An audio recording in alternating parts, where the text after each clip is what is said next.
saya Karimah dengan NPM 41182911240031. Di sini saya akan membuat video untuk tugas studi naskah, yaitu babul awal, yang bab kedua. Al-awalu, yang pertama, ahyutahhirah, hendaknya membersihkan qalbuhu, hatinya, min, dari kullan, segala isyin, ketidakjujuran, wala nasin, kotoran, noda, waghillun, kebencian dalam hati, wahasadi, iri hati, wasu'i akidati, keyakinan yang buruk, wasu'i khuluqi, akhlak yang buruk, liyasluha, agar menjadi baik, bizalika, dengan hal tersebut, qabuli ilmi, untuk menerima ilmu, wahifzihi, dan menghafalnya, walitillah, serta memahami, ala daqaiki ma'anihi, makna-makna yang halus dan mendalam, wafahmi gawamidihi, dan memahami bagian-bagian yang sulit darinya. Nah, dari sini itu menjelaskan tentang bahwa syarat untuk memperoleh ilmu yang bermanfaat itu bukan hanya kecerdasan, tetapi juga tentang hati yang bersih, dan seorang pelajar itu harus memperbaiki keadaan batinnya terlebih dahulu sebelum ia menuntut ilmu.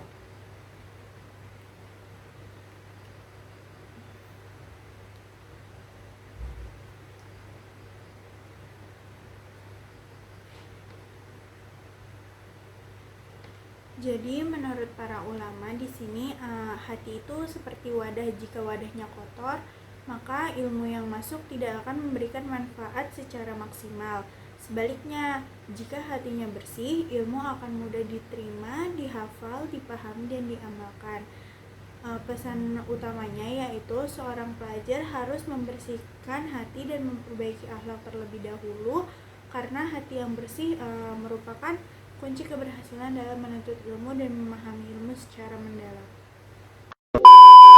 Asani, yang kedua, yaitu an, bahwasanya yuhasinu, memperbaiki, aniyata, niat, fi, dalam, tolabi, mencari ilmi, tolabil ilmi, mencari ilmu, bi'an, dengan cara yaksida, yaitu yaksida itu kayak bertujuan, bihi, dengannya, maksudnya di sini dengannya itu dengan ilmu, wajhullah, keridhaan Allah, azza wa jalla, yang maha mulia dan maha agung, wal amala bihi, dan mengamalkan, wa iya asyariati, yaitu kayak serta menghidupkan kayak syariat gitulah, wa tanwira qalbihi, menerangi hatinya, wa tahliyata batinihi, dan menghiasi batinnya,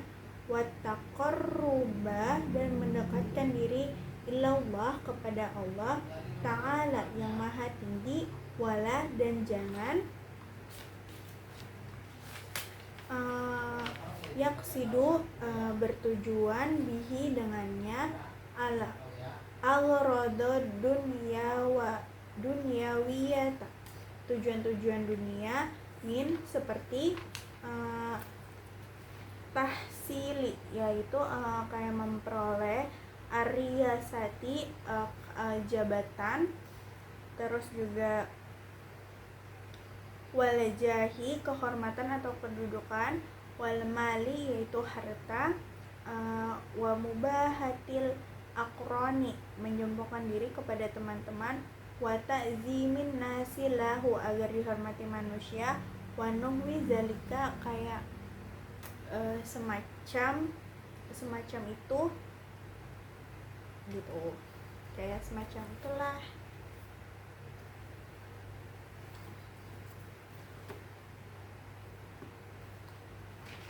Jadi penjelasan di materi ini adalah ada kedua bagi seorang penuntut ilmu, yaitu untuk meluruskan niat dalam menuntut ilmu. Yang pertama itu ilmu tuh harus dicari karena Allah. Tujuan utama mencari ilmu tuh bukan untuk mendapatkan keuntungan dunia, tetapi untuk mengharapkan ridho Allah, untuk mengamalkan ilmu yang dipelajari, untuk mendekatkan diri kepada Allah.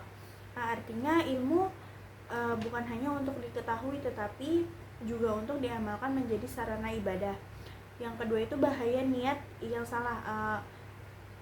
Di sini tuh mengingatkan agar tidak mencari ilmu karena ingin menjadi terkenal, ingin mendapatkan seperti jabatan dunia, ingin dianggap paling pintar itu. Jika niat seperti ini yang dominan di dalam diri seseorang, maka keberkahan ilmu bisa hilang dan ilmu tidak akan membawa seseorang kepada kebaikan yang sebenarnya. Yang ketiga itu pesan penting bagi pelajar.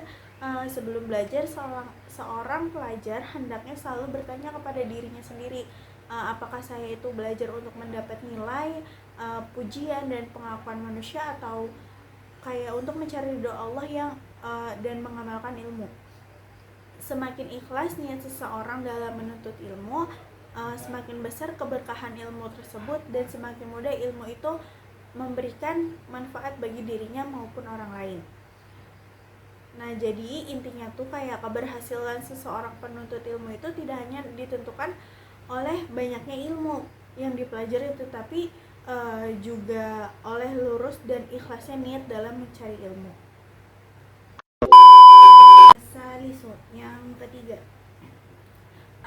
bahwa hendaknya yubadira, segera melakukan bitahsili dalam memperoleh ilmu fi pada syababihi, masa mudanya, wa auqati, dan waktu-waktu umurihi, umurnya, wala, dan jangan yugatara, tertipu, bihudai, oleh tipu daya, atas wifi, menunda-nunda, wa ta'mili, berangan-angan, fa inna, karena sesungguhnya, kulla, setiap, sa'atin, waktu, tamurru, berlalu, min, dari umrihi, umurnya, la badalalaha, tidak ada gantinya, wala iwada anha, dan tidak ada pengganti baginya, wa'an, dan hendaknya ya qata'a, meninggalkan atau memutus ma, apa saja yang qadara alaihi, mampu ia tinggalkan, mina, dari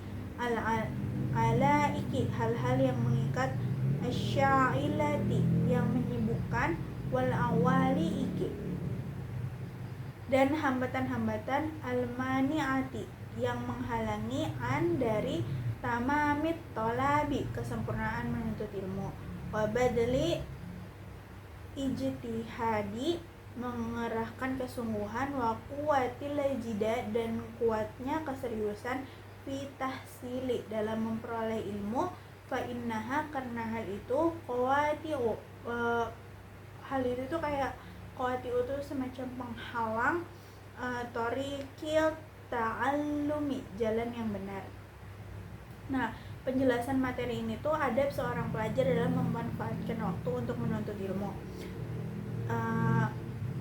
Yang pertama itu menyegerakan belajar sejak muda. Masa muda adalah waktu yang paling baik untuk belajar karena daya ingat serta semangat dan kesehatan masih kuat. Jangan menunggu sampai tua atau sampai siap karena kesempatannya itu bisa hilang. Tidak menunda-nunda itu penyakit yang sering menghambat pelajar adalah berkata, besok aja belajarnya, nanti kalau ada waktu. Terus kebiasaan menunda itu membuat ilmu itu sulit untuk diperoleh. Yang keempat itu menjauhi hal yang mengganggu belajar, kayak misalnya terlalu banyak bermain media sosial yang berlebihan, pergaulan yang tidak bermanfaat, atau kesibukan lain yang menghabiskan waktu. Intinya itu kayak seorang penuntut ilmu itu harus memanfaatkan masa muda dan waktunya dengan sebaik-baiknya, tidak menunda belajar, serta menjauhi segala sesuatu yang menghalangi kesungguhan dalam menuntut ilmu, karena waktu yang telah berlalu tidak akan pernah kembali. Ar-rabi'u, yang keempat, bahwasanya ya kena'a, merasa cukup, mina, dari al-quti, makanan pokok atau kebutuhan makanan, wal libasi, dan pakaian, bima, dengan apa yang tayassara, mudah diperoleh, fabis sabri, maka dengan kesabaran, ala adna, atas yang paling sederhana, ala aishi, yanalu, kehidupan memperoleh, sa'ata, yaitu keluasan, ala ilmi, ilmu, wa jam'a, dan terkumpulnya, syamli, kesatuan, al qalbi, hati, minal mutafarriqati, dari hal-hal yang tercerai-berai, al amali, yaitu harapan atau angan-angan, wa yatafajjara, dan memancar, fihi, di dalam dirinya, yanabi'u, mata air atau sumber-sumber, al hikami, hikmah-hikmah kebijaksanaan. Dari paragraf ini itu menjelaskan tentang adab-adab pelajar dalam menjalani kehidupan saat menuntut ilmu. Yaitu adabnya ada qanaah, yaitu merasa cukup terhadap makanan, pakaian, dan kebutuhan hidup. Tidak berlebihan dalam mengajar kemewahan karena hal itu dapat mengganggu fokus belajar. Hidup sederhana dan sabar akan membuat hati lebih tenang dan konsentrasi belajar meningkat. Ketika hati tidak disibukkan oleh banyak keinginan duniawi, maka ilmu lebih mudah dipahami dan kayak mudah dipahami dan diingat gitu. Dari ketenangan hati tersebut akan lahir hikmah dan kebijaksanaan dalam berpikir dan bertindak. Seorang penuntut ilmu itu hendaknya tuh hidup sederhana, bersabar, dan merasa cukup dengan rezeki yang ada agar dapat fokus belajar dan memperoleh ilmu yang bermanfaat serta hikmah dari Allah. Al-khamisu, dan yang kelima itu an yaksima, hendaknya membagi auqata, hendaknya membagi waktu-waktu, lailihi, malamnya, wa naharihi, dan siangnya, wa yagtanima, dan memanfaatkan, ma baqiya, apa yang tersisa, minna umrihi, dari umurnya, fa inna, maka sesungguhnya, baqiyatul umri, kayak sisa-sisa umur, la qimata laha, tidak terlihat harganya, wa ajwadul awqati, waktu yang paling baik, lillahifzi, untuk menghafal, asharu, waktu sahur, wal bahsi, dan untuk penelitian, ibkaru, pagi hari, wal kitabati, dan untuk menulis itu waktu yang baiknya itu wasutun naharihi, pertengahan siang, walil mutala'ati, dan untuk membaca itu, wal muzakkarati, serta berdiskusi atau mengulang pelajaran itu, al-lailu, malam hari, wa ajwadu amakinal hifzi, tempat terbaik untuk menghafal itu adalah al-ghurafu, kamar-kamar, wa kullu maudi'i, dan setiap tempat, ba'idun, jauh, anil mulhiyati, dari hal-hal yang melalaikan, wala yahsunul hifzu, dan tidak baik menghafal, bihadrati, di hadapan, an-nabati, tumbuh-tumbuhan, wal khudrati, kehijauan, wal anhari, sungai-sungai, wadaji jil aswati, kebisingan suara. Penjelasan materi ini adalah adab menuntut ilmu dalam mengatur waktu dan memilih tempat belajar. Mengatur waktu dengan baik itu, seorang pelajar itu harus membagi waktu siang dan malamnya untuk kegiatan yang bermanfaat dan tidak menyia-nyiakan umurnya gitu, memanfaatkan waktu sesuai kegiatan gitu. Jadi waktu sahur digunakan untuk apa, waktu pagi hari digunakan untuk apa, tengah hari untuk apa, dan malam hari untuk apa, seperti yang dijelaskan hadis tadi itu. Terus memilih tempat belajar yang tenang. Belajar dan menghafal akan lebih efektif di tempat yang sunyi dan jauh dari gangguan. Terus menghindari hal yang mengganggu konsentrasi. Tempat yang ramai, banyak pemandangan yang menarik perhatian atau banyak suara bising itu dapat mengurangi fokus dan daya hafal. Nah, pesan utama paragraf ini tuh bahwa keberhasilan dalam menuntut ilmu itu memerlukan manajemen waktu yang baik, pemahaman setiap kesempatan belajar, serta memilih tempat yang tenang agar konsentrasi dan hasil belajar menjadi maksimal. Al-Khamis dan yang keenam, an yuqallila, hendaknya mengurangi akla, makan, wasyurba, dan minum, fa inna, maka sesungguhnya, syiba'a, kenyang, yabna'u, menghalangi, minal ibadati, dari ibadah, wa yusiqalu, dan memberatkan, al-badana, badan, wa min fawaidi, dan diantara manfaat-manfaat, kilati, sedikitnya, akli, makan, sihatu, kesehatan, ala badani, wadaf, badan, dan menolak, amrodi, penyakit-penyakit, muzminati, yang menahan, fa'inna, karena sesungguhnya, sababaha, penyebabnya, kasiratu, banyaknya, akli, makan, wa kasratu, dan banyaknya, syurbi, minum. Kama, sebagaimana, qala da'u, berkata penyakit, aksaru, kebanyakan, matarohu, yang engkau lihat, yakunu, berasal, minat to'ami, dari makanan, wasyarabi, atau minuman. Ada menuntut ilmu dalam menjaga pola makan dan minum, tidak berlebihan dalam makan dan minum. Jadi seorang pelajar itu dianjurkan makan dan minum secukupnya, tidak sampai berlebihan atau terlalu kenyang. Terlalu kenyang itu dapat menyebabkan rasa malas, mengantuk, sulit untuk berkonsentrasi, dan menjaga kesehatan tubuh. Makan secukupnya itu membantu untuk menjaga kesehatan tubuh, mencegah berbagai penyakit gitu. Islam mengajarkan sikap moderat, yaitu Islam mengajarkan keseimbangan, tidak berlebihan dalam memenuhi kebutuhan jasmani sehingga tetap dapat beribadah dan menuntut ilmu dengan baik. Pesan utama ini adalah bahwa seseorang penuntut ilmu hendaknya menjaga pola makan dan minum secara sederhana dan tidak berlebihan, karena hal itu membantu kesehatan, meningkatkan konsentrasi, membantu menjaga kesehatan, membantu untuk meningkatkan konsentrasi belajar, serta memudahkan dalam beribadah dan menuntut ilmu. Wasabi'u, dan yang ketujuh, hendaknya,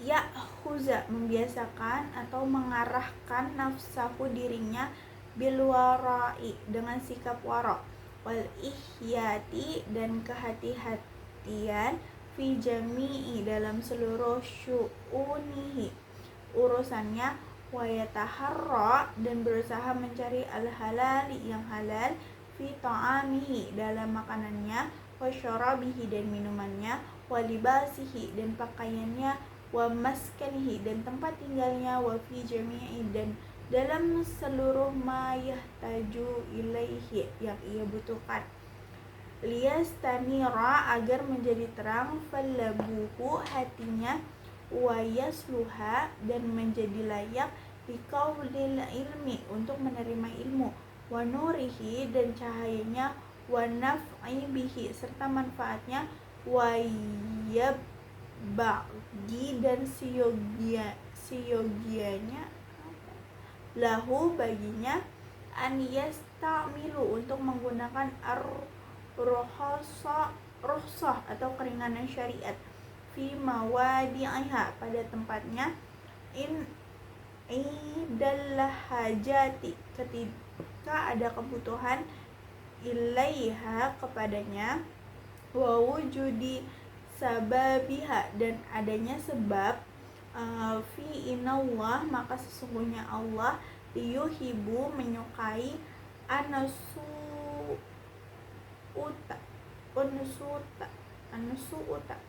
untuk dilaksanakan ruhasuhu, keringanan-keringanannya, kama, sebagaimana yuhibu, dia menyukai, anasu untuk dilaksanakan, azaimuhu, hukum-hukum asalnya. Nah, yang ketujuh ini hendaknya seorang pelajar itu membiasakan dirinya untuk bersikap wara atau berhati-hati dalam agama dan penuh kehati-hatian dalam seluruh urusannya. Ia harus berusaha mencari yang halal dan dalam makanan, minuman, pakaian, tempat tinggal, dan seluruh kebutuhan hidupnya gitu. Hal itu dilakukan agar hatinya menjadi terang, layak menerima ilmu, cahaya ilmu, dan memperoleh manfaat dari ilmu tersebut. Seorang pelajar hendaknya menggunakan keringanan-keringanan syariah atau rukhsah pada tempat ketika memang ada kebutuhan dan sebab yang membolehkan, karena sesungguhnya Allah menyukai apabila rukhsahnya dilaksanakan, sebagaimana dia menyukai dilaksanakan hukum-hukum asal atau azimahnya. At-tasi'u, yang ke-9, an yuqallilan naumahu malam yalhaqhu dararu fi badanihi wa zihni wala yazida fi naumihi fi yaumi wal lailati ala samani sa'atin wa huwa sulusu zamani fa inni tamala haluhu aqalla minha fa'ala wala ba'sa an yuri nafsahu wa qalbahu wa zihnahu wa basarahu iza qalla syai'un min zalika wa da'ufa bitanazzuhihi wa tafarrujihi fil mutanazzahati bi haitsu yu'udu ila halihi wala yadi'u alaihi. Nasihat yang ke-9 adalah hendaknya seseorang untuk mengurangi waktu tidurnya selama hal yang tidak menimbulkan bahaya bagi tubuh dan pikirannya. Jangan ia tidur lebih dari 8 jam dalam sehari semalam, yaitu sepertiga waktu. Jika keadaannya memungkinkan untuk tidur kurang dari itu, maka lakukanlah. Tidak mengapa pula seorang mengistirahatkan dirinya, hatinya, pikirannya, dan penglihatannya apabila semuanya mulai lelah dan melemah. Dengan cara bereaksi atau berjalan-jalan di tempat yang menyenangkan sehingga kondisinya itu kembali seperti semula dan waktunya tidak terbuang sia-sia. Wal asyari, nah nasihat yang ke-10, aniyaturukal isyrata fa inna tarakaha min ahammi ma yanbaghi li tabin ilma wala siyama li ghairil jinsi khususan in kasura la'ibuhu wa qalut fiqratuhu fa inna tab'a sarruqi wa afaqul isyrati doya'ul umri bighairi fa'idatin wa zahabud dini iza kana ghaira ahlihi fa innahtaja ila man yashabuhu fal yakun sahiban solihan takiyan wari'an zakiyan kasiran khairi qalilan syarri hasanal muru'ati qalilum mirai in nasiya zakara wa in zakara a'anahu. Nasihat yang ke-10 adalah meninggalkan terlalu banyak pergaulan yang tidak bermanfaat, karena meninggalkan itu termasuk perkara yang sangat penting bagi penuntut ilmu, terutama pergaulan dengan lawan jenis. Terlebih lagi jika pergaulan itu banyak diisi dengan permainan dan sedikit pemikiran yang bermanfaat. Sesungguhnya tabiat atau sifat manusia itu mudah meniru dan menyerap pengaruh dari seseorang.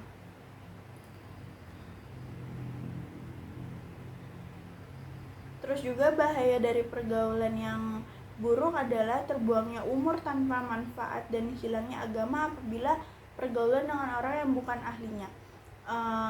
Jika seseorang membutuhkan teman untuk menemaninya, maka hendaklah ia memilih teman yang soleh, bertakwa, menjaga diri dari perkara syubhat, cerdas, banyak kebaikannya, sedikit keburukannya, memiliki akhlak dan kehormatan yang baik, tidak suka berdebat, yang apabila ia lupa maka temannya mengingatkannya, dan apabila ia ingat maka temannya membantunya.